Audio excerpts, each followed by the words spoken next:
Muito obrigado, Paulo. Cumprimento primeiro o Sr. Presidente do Partido, o líder parlamentar também, restantes colegas e deputados também do Parlamento Regional da Madeira e dos Açores, assessores, direção distrital do Porto, na pessoa do Presidente, e obrigado também por nos receberem, aos assessores, aos senhores representantes da comunicação social, boa tarde a todos, e naturalmente aos colegas de painel. Eu estou farto de pedir para não ser o último a falar, não é? Porque depois da excelência destes oradores, eu fico sempre com menos palmas do que seria expectável. E até porque não trouxe peluches, ainda menos, não é?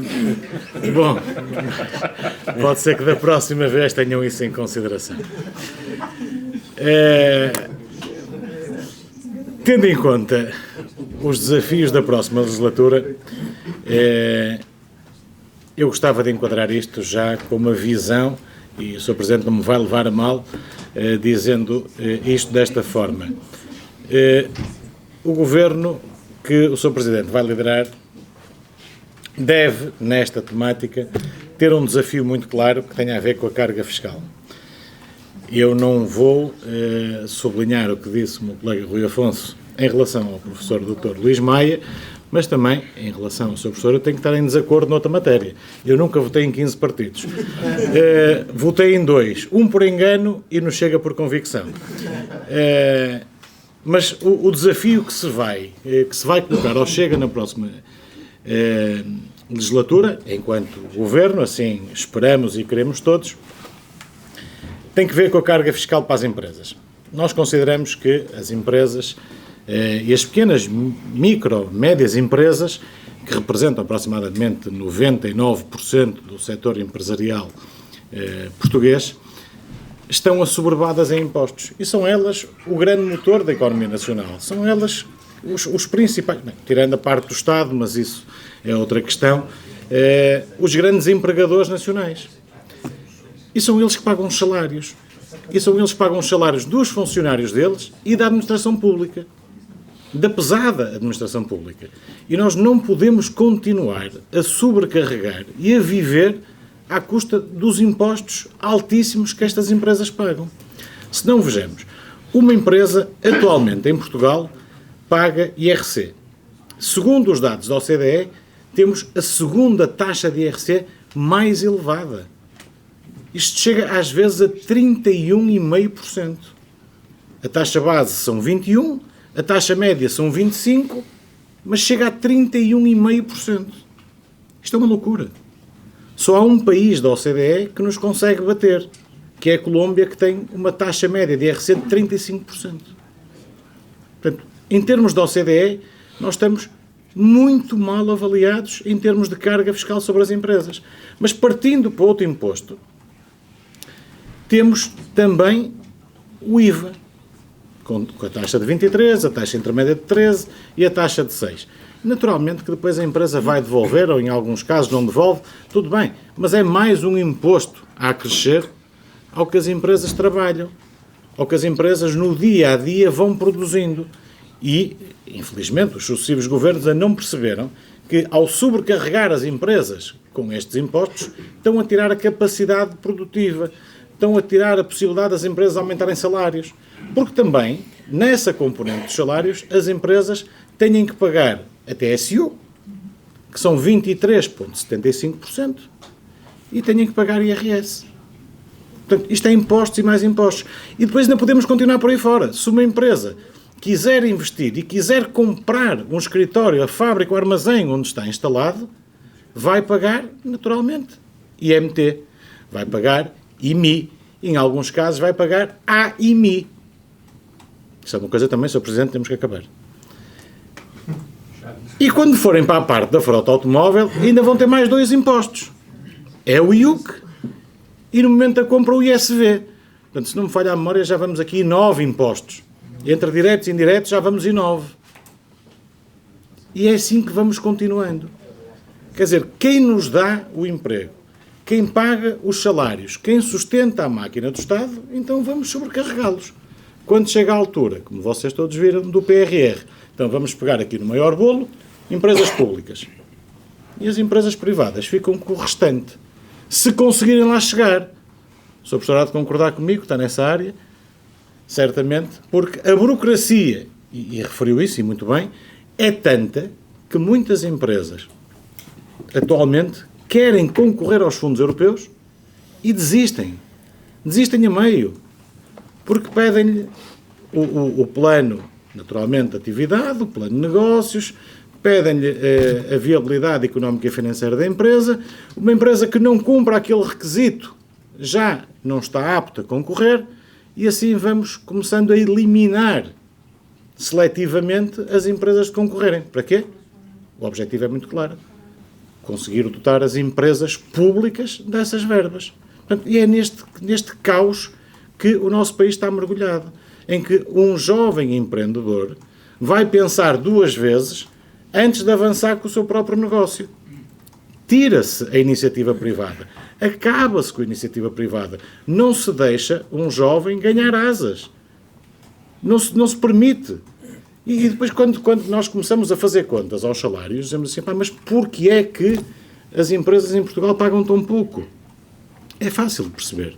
Vamos pegar num exemplo muito simples, um salário de 1.000 euros. Como é que nós chegamos ao valor total e ao custo da empresa? Vamos multiplicar o salário por 14. São 14 meses. São 14 porque o Estado não aprovou a nossa proposta do 15º mês, mas aí já lá vamos. São 14. Portanto, dará 14.000 euros para a empresa. A esses 14.000 euros vamos multiplicar por 23,75, que é a TSU, e dividir por 12. E vamos a isso somar 11%. Vamos somar 1% em média para o seguro de acidentes de trabalho. Vamos acrescentar a isso perto de 8 euros do subsídio de alimentação. Portanto, um salário para a empresa que ficaria aproximadamente no valor global em 14.000 euros ano, a empresa vai custar quase 20.000. São 19.600 aproximadamente. Portanto, 25% da produtividade de cada trabalhador de uma empresa é para o Estado. Significa isto, para quem trabalhar no setor privado, significa isto que uma semana do vosso trabalho é para o Estado. 3 semanas são para o patrão. É esta a forma de sustentar a nossa economia? É esta a forma de sustentar a matéria gorda que tem o nosso Estado? Não, não é. E por isso este é o desafio que nós temos para a próxima legislatura.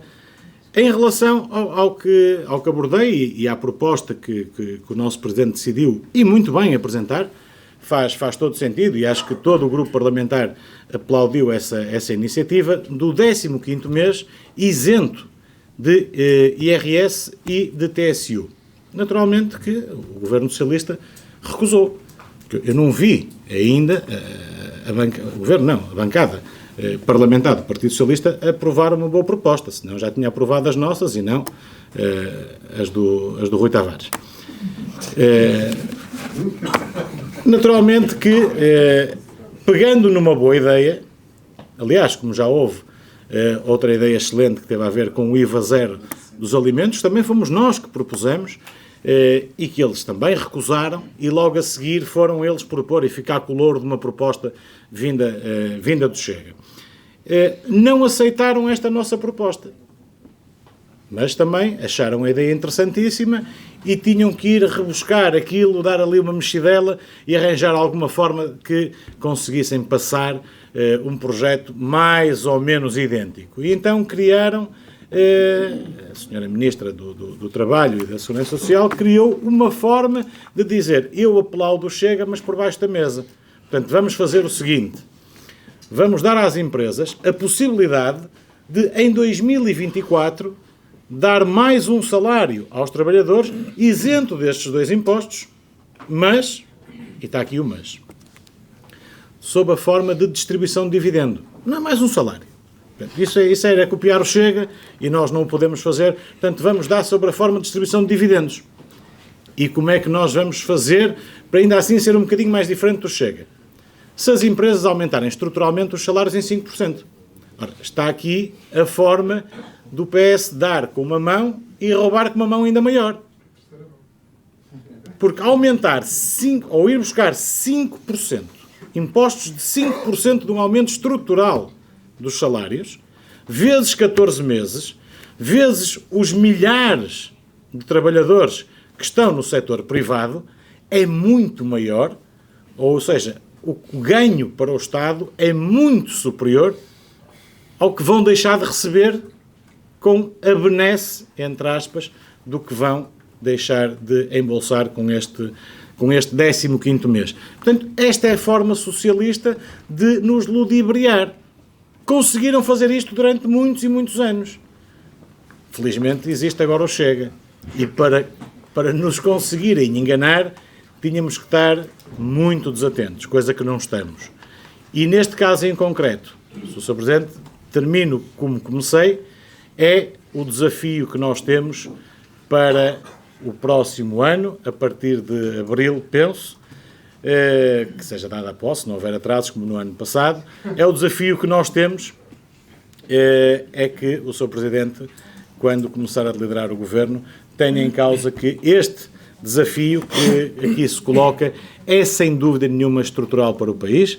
É isto que nós precisamos. Precisamos de incentivar a economia privada, precisamos de pôr o país a crescer, precisamos de fomentar e dinamizar os jovens empreendedores e apostar, acima de tudo, no setor privado, sendo o setor público cada vez mais residual e marginal. O setor público não é uma empresa, deve ter os serviços e as pessoas mínimas para desempenhar o seu trabalho. Muito obrigado a todos e continuação.